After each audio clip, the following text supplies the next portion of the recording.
Maarten de Ridder, you are working for DB Cargo and you just participated in the Project Cargo Summit. Yes, correct. Why is this an important summit for you? Well, Project Cargo, as we discussed before, is part of our portfolio. It is a growing segment. It's not a big segment for us, but it's to be honest, it's quite interesting from a profitability perspective, and it adds something to our portfolio, and that's why we want to do it. Yeah, there's maybe not everybody knows what Project Cargo is. Can you describe what it is? I think roughly described, not an official definition, of course, it's heavy, out of size, complex to handle. Not bulk standard containers or not bulk standard rolls of paper or steel. Anything particular which doesn't fit the normal standard. And what gives it that profitability? Well, it needs a bit more handling, it needs a bit more taken care of. It is not as straightforward to carry. It's like a piece of 170 ton. You can't just put on the road. If you want to put it on the road, you need a trailer with lots of wheels, and you can very often with a rail wagon, the construction is different. So therefore you can, and it has its price to move these things. Yeah. I can imagine that not everything can go on the road, but I can also imagine not everything can go on the rails. No, there is a limit to what you can do on rail. Yeah. Of course, you have a track width, which is the width between the different tracks, and a standard wagon, which we have, can load up to 3 meters, 3 meters 20.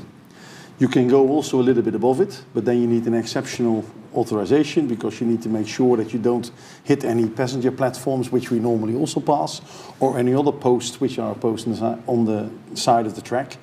On the other side, you have also the height of the cargo, which is roughly 4.5 meters, which is the limit to the height. With some special wagons, we have some little bit of maneuvering space. So it's roughly 3 to 320 by 460. The length is less of a limitation because there are tricks where you can handle larger or longer cargo. But there is also there, of course, because of the curves in the track, there is a limit. I can now imagine tree trunks. Is that something that is definitely... Tree trunks is not so special cargo, unless they are really like the ones in Sequoia National Park, if they're still left after the fires there.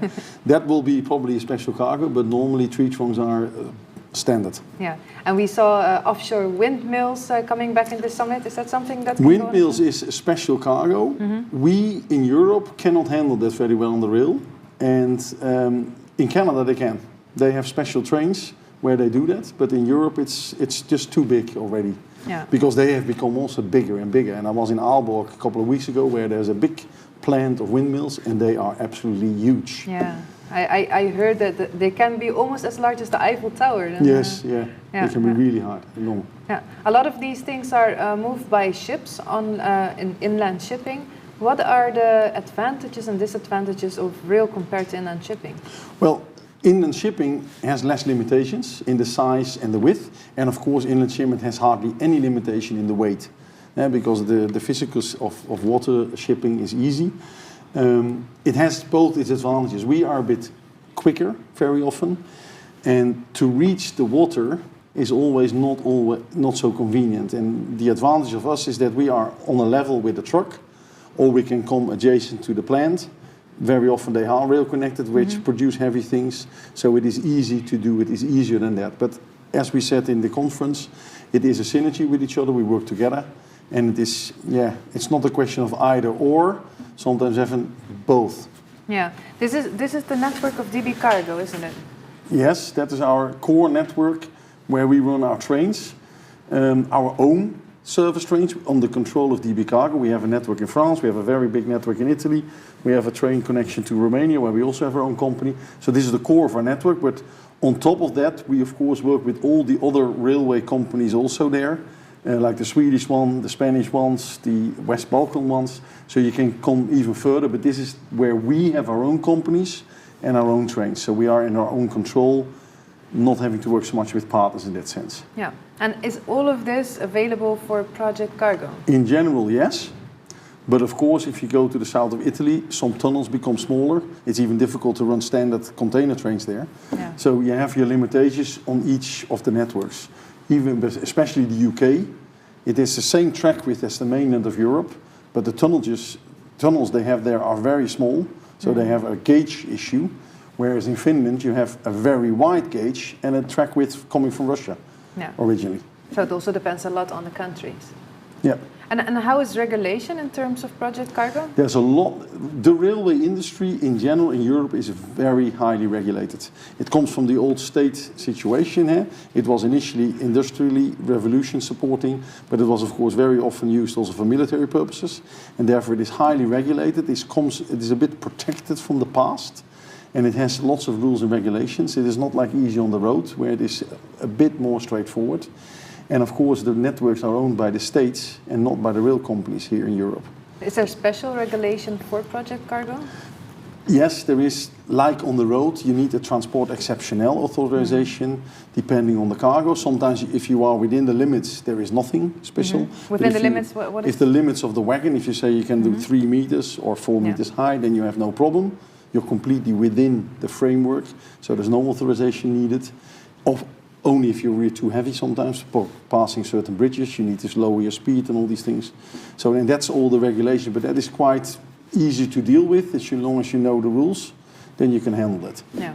Then what would you need in order to facilitate project cargo more by rail?